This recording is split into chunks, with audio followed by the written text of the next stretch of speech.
ብዙ ጊዜኛ አቋማችንን ወደፊት ለማምጣት የምንፈልገው ያው እንደምታውቁት በጉልበትም ጭምር ነው። ይሄ ካልተደረገልኝ ይሄን አደርጋለሁ፣ ካልሰማኝ ጥዬ እሄዳለሁ አይደለም። እዚህ ስንመጣ ጥሎ ለመሄድ አይደለም የመጣ ነው። እዚህ ስንመጣ አቋማችን፣ አስተሳሰቦቻችንን ከሌሎች ጓደኞቻችን፣ የሀገራችን ወንድሞች እህቶቻችን፣ ወላጆቻችን ጋር ወደ መሀል በማምጣት ሁለታችንም አሸናፊ ሆነን እንድንመጣ ነው የመጣ ነው።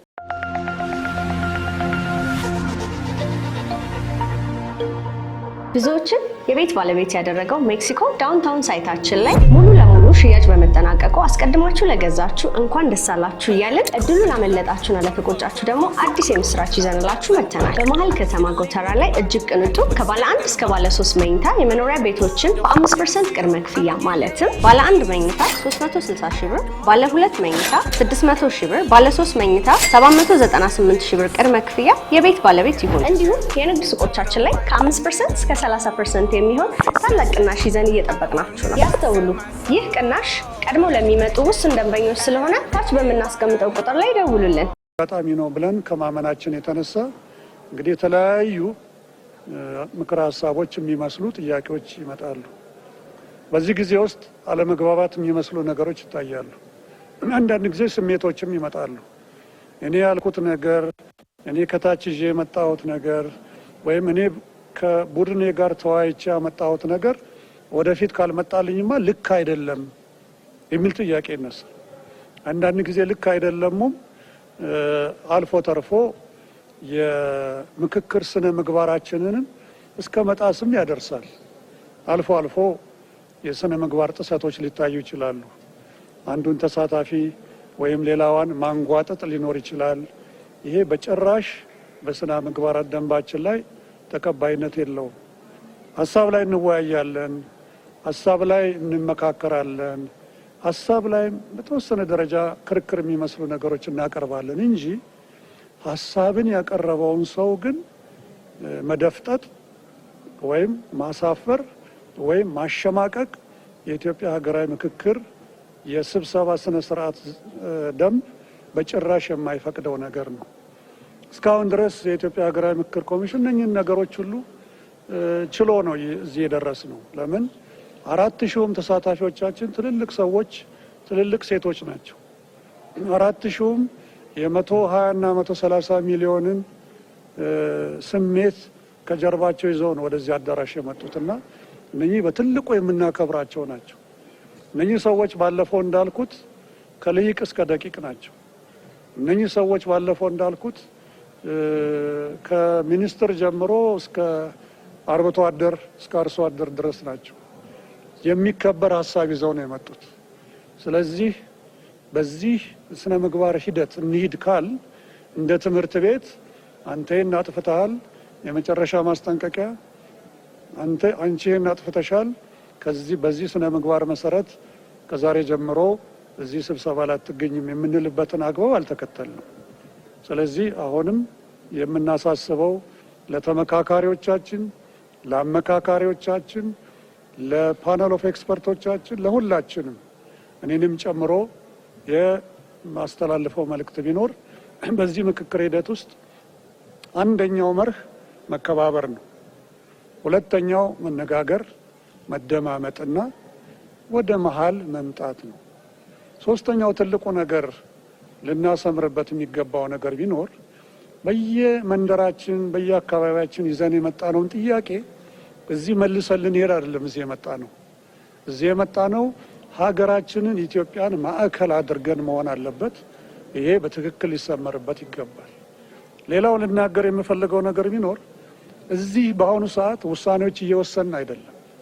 እስካሁን ድረስ አንድም ውሳኔ በአንድም አጀንዳ ላይ አልተሰጠም።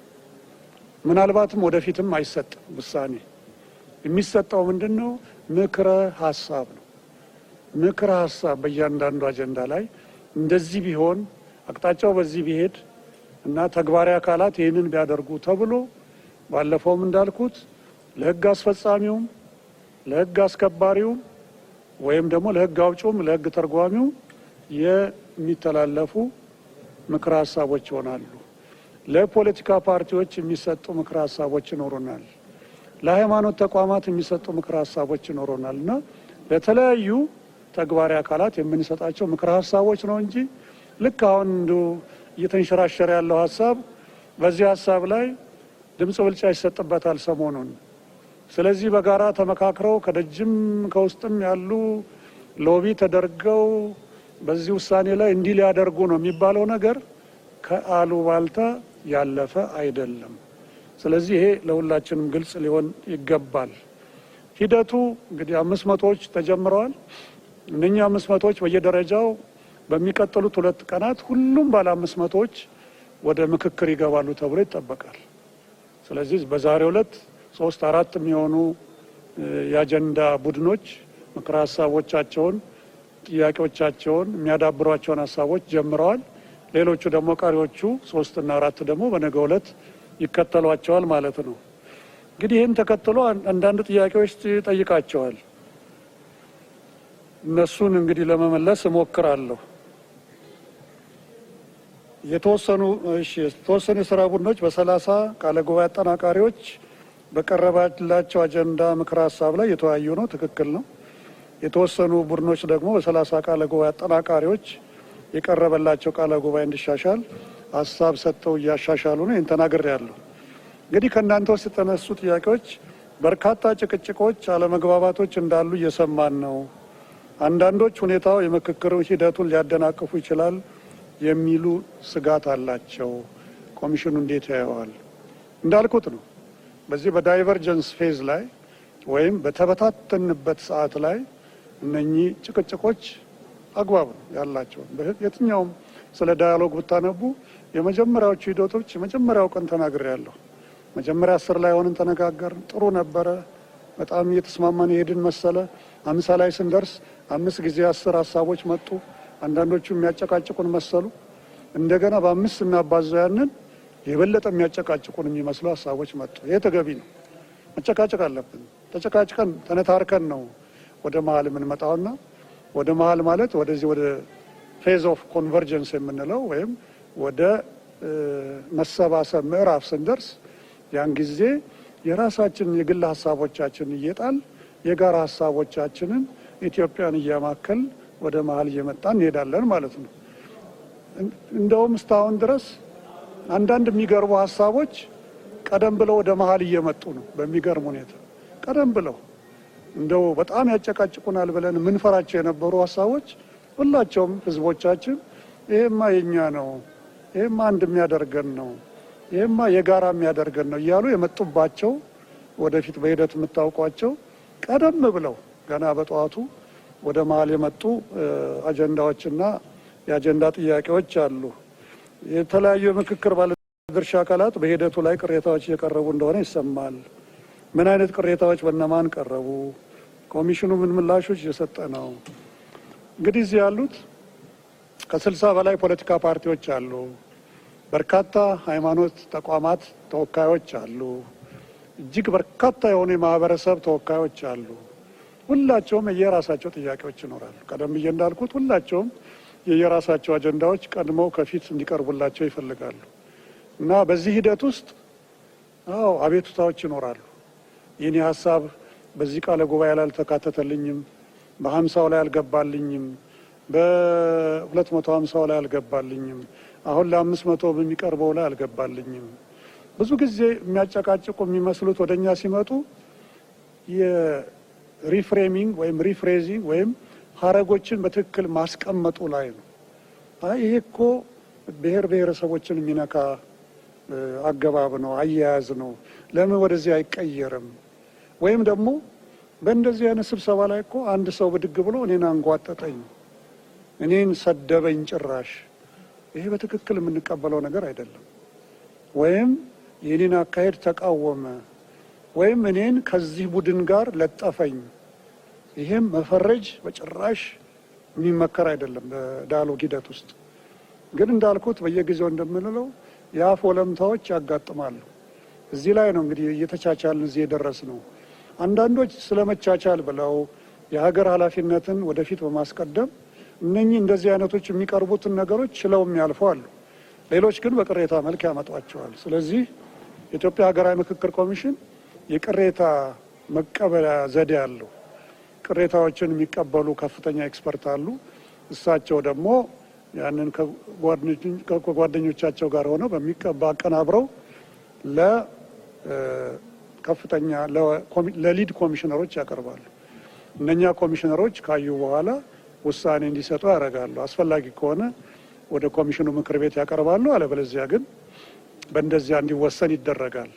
ስለዚህ ኮሚሽኑ እስካሁን ድረስ የተለያዩ ፖለቲካ ፓርቲዎችን በተናጠል አግኝቷል። ኮሚሽኑ የተለያዩ የእምነት ተቋማትን መሪዎችንም ጭምር አግኝቷል።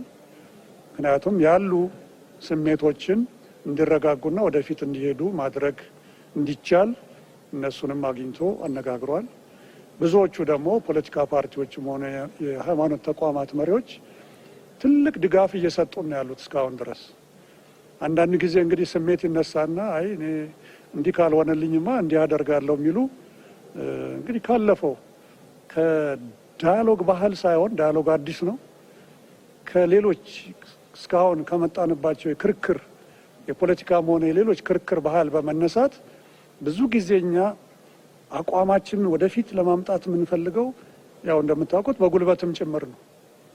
ይሄ ካልተደረገልኝ ይህን አደርጋለሁ፣ ካልሰማኝ ጥዬ እሄዳለሁ አይደለም። እዚህ ስንመጣ ጥሎ ለመሄድ አይደለም የመጣ ነው።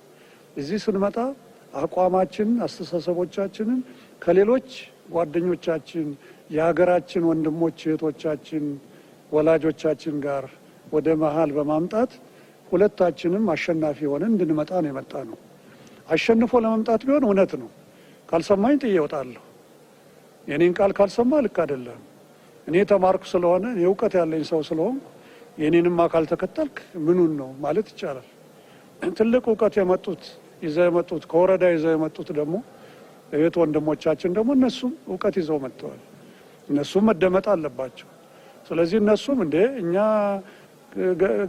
አርሶ አደር ስለሆነ ነው አርብቶ አደር ስለሆነ የማንደመጠው እንዲህ ከሆነማ ሊሉ ይችላሉ። እስካሁን ግን እንደዚህ አይነቱ ነገር አላጋጠምንም። ስለዚህ በዚህ ሂደት ውስጥ አልፎ አልፎ የሚያጋጥሙ ነገሮች አሉ። ግን እስካሁን እንደው በውጭ ይሰማል እንደሚባለው ምንም ያጋጠመን ይሄ ነገር አያስፈልገኝ የሚል ነገር አላጋጠመንም። ሁላቸውም እንደምትጠይቋቸው ከዚህ ሲወጡ በጣም ደስ ብሏቸው ከውጭ የመጡትም ወገኖቻችን የሆነ እዚህ ሀገር ውስጥ ተሳታፊዎቻችን በጥሩ ሁኔታ እየተከታተሉ ነው የሚገኙት። የሁሉም አጀንዳዎች የምክክር ሂደት በኩል ደረጃ እየተከናወነ ነው ወይ የሚል አለ።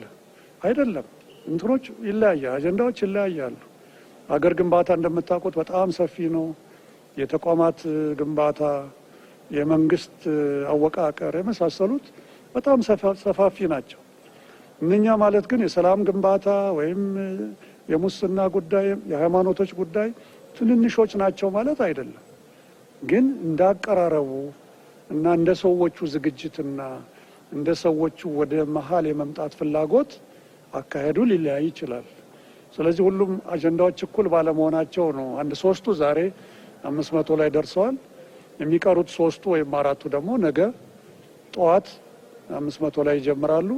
ምናልባት 1 ወይም 2 ከሰዓት በኋላ ነገ ስራቸውን ይጀምራሉ የምንለው በዚያ ምክንያት ነው። ተመካካሪዎች የምክክሩ ሂደት በጫና ምክንያት ላይሳካ ይችላል የሚሉ ድምጾችን እያሰሙ ነው። ወክለው የመጡት አካልም ይህን ስጋት በማህበራዊ ሚዲያ ያስተጋባ ነው። ኮሚሽኑ ምን የመተማመኛ መልእክት ያስተላልፋል? እኔ ተመካካሪዎች እስካሁን ድረስ ውጤት እያሳዩ ነው። 4000 ተመልከቱ። 8 ቦታ 500 ሆነው በስነ ስርዓት እየተመካከሩ ነው።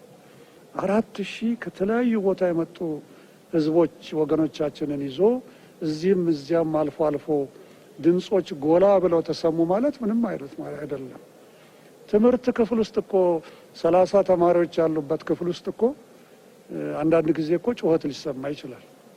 አንድ ከመካከላቸው የተነሳ ያለ ወጣት ወይም ያለች ወጣት ጎላ ያለ ድምጽ ልታሰማ ትችላለች። ለዚህ ነው ሞኒተር የሚባል የሚያስፈልገው። እዚህ ግን ሞኒተር አላስፈልገም። ነገር ግን በሂደቶች ውስጥ ቅድም ደጋግሜ እንደምለው ከሁላችንም እዚያ ተዋናያን ብዙ ነን። አማካሪዎች፣ ኤክስፐርቶች፣ ታዛቢዎች፣ ቃለ ጉባኤ ያዦች በጣም ብዙ ነን እዛ ውስጥ ያለን። ኤክስፐርቶቻችን እናንተም ጭምር በደጅ እና ያለው ማህበረሰብ በእያንዳንዱ 500 ውስጥ የተለያየን ባለድርሻ አካላት ነው። እዚህ ውስጥ እንግዲህ ዋናዎቹ ደግሞ ተመካካሪዎቹ ናቸው።